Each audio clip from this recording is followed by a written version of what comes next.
Result ৰাইজৰ পক্ষে গ'লে মই ভাল পাম। EVM CVMৰ যিবিলাক কথা কৈ আছে এইবিলাক ভাল নালাগে। তথাপিতো কিছুমান জেগাত কাউণ্টিঙত যেনেধৰণে কাউণ্টিং হলটো বনাব লাগে সেইটো বনোৱা নাই, সেইকাৰণে মানুহৰ মনত এইবিলাক কথা থাকিবই। আৰু ক'ৰবাত 20 ৰাউণ্ড দিছে, 10খন টেবুল কৰাৰ কাৰণে 20 ৰাউণ্ড হৈছে, ক'ৰবাত আকৌ 20খন টেবুল কৰাৰ কাৰণে 10 ৰাউণ্ডত সমাপ্ত হ'ব। সেই গতিকে যিটো ষ্টেণ্ডাৰ্ড মেইনটেইন কৰিব লাগে আৰু নিৰপেক্ষতা বজাই ৰাখিব লাগে, ইলেকশ্যন কমিশ্যনে সেইবিলাক কৰা নাই। সেইবিলাকে আমাক আৰু ইলেকশ্যন কমিশ্যনৰ বিপক্ষে চৰকাৰ বিশেষকৈ ক'বলৈ সুযোগ দিছে আৰু এনেকুৱা হোৱাটো উচিত নহয়। এক্সিট পোলেও কৈ আছে আৰু বিজেপিৰ প্ৰতিগৰাকী কেণ্ডিডেটে কৈ আছে যে এইবাৰ আকৌ বিজেপি চৰকাৰ আহিব, হেট্ৰিক হ'ব। এক্সিট পোলবিলাকে কৈছে, মই প্ৰথম দিনাই ক'লোঁ এক্সিট পোলত বিশ্বাস নকৰোঁ। তাৰ বহুত কাৰণ আছে, বিশেষকৈ শেহতীয়া পশ্চিমবংগৰ যোৱাবাৰৰ ইলেকশ্যনৰ কথাই মই ক'ব যদি বিচাৰোঁ, আপোনালোকে চাব, মই মোৰ নিজৰ ফেচবুক পেজৰ পৰা শ্বেয়াৰ কৰিছোঁ, য'ত মানে একক সংখ্যাগৰিষ্ঠতা বিজেপিয়ে পাব বুলি কৈছিল, যিটো নহ'ল। আৰু অন্য ক্ষেত্ৰত অসমৰ ক্ষেত্ৰতো মই তেনেকুৱা বহুত বিসংগতি আগতে দেখা পাইছোঁ। আৰু দ্বিতীয় কথা, বিজেপি যিটো কৈছে বুলি কৈছে, অকল সিহঁতি চৰকাৰ গঠন কৰিম বুলি কোৱা নাই, সিহঁতি যে কেনেকুৱা চিপৰাং খালে সেইটোও কৈ আছে। আজি ৰাতিপুৱালৈকে মই চাই আছোঁ, ৰহিম জিব্ৰানে কৈ আছে, ৰঞ্জিত দাসে ক'লে, দিগন্ত কলিতাই ক'লে, মৃদুল দত্তই ক'লে। সেই গতিকে আপোনালোকে সেইখিনিও মেনশ্যন কৰিব যে তেওঁলোকে নিজৰ চিপৰাঙৰ ফলত মানে ভৰি তলত মাটি থাকিবনে, বেছ থাকিবনে, সেইটো চিন্তা কৰিব লগা হৈ আছে। ময়ূৰ বৰগোহাঁই কৈ আছে তেওঁ 10,000 ভোটত জয়লাভ কৰে বুলি কৈ আছে। ময়ূৰ বৰগোহাঁই যোৱাকালি কোৱা মতে তেওঁ যদিহে 30,000তকৈ কম ভোটত মোক হৰুৱাবলগীয়া হয়, তেখেতসকলে ৰাজনীতিয়ে বাদ দিব।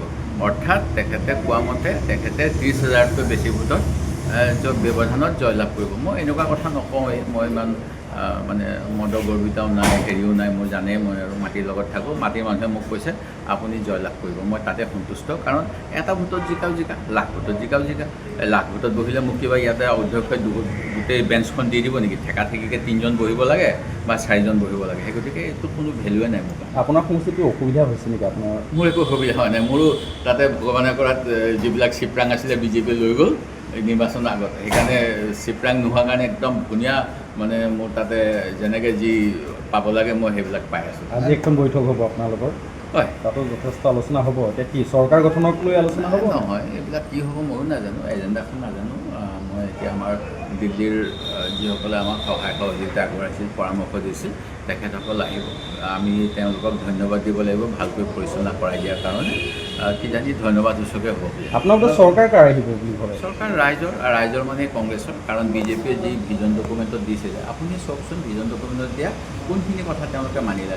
ভিজন ডকুমেণ্টত হিন্দু মুছলিম কৰিম, ভিজন ডকুমেণ্টত মুছলমানৰ ঠেং ভাঙি দিম, হাৰ্দি ভাঙি দিম, এইবিলাক কথা লিখা আছিল নে? 45 দিনত কৃষকৰ সমস্যা, ব্ৰহ্মপুত্ৰৰ মানে আমাৰ কি কয় বানপানী গৰাখহনীয়াৰ সমস্যা, নে আমাৰ অসমীয়া মাধ্যমৰ কথা, জাতি মাটি ভিত্তিৰ কথা, অসম চুক্তিৰ কথা, কোনটো কথা আছিলে আৰু কোনটো পূৰণ কৰিলে আপুনি কওক। যদি পূৰণ কৰা নাই 351 টকা মজুৰি, চাহ শ্ৰমিকে 1250 টকাত ভুল নাযায়। এইকাৰণে নাযায়, 5 দিন কাম কৰিলে তেখেতসকলে 1250 টকা হাতেৰে আনি লয়।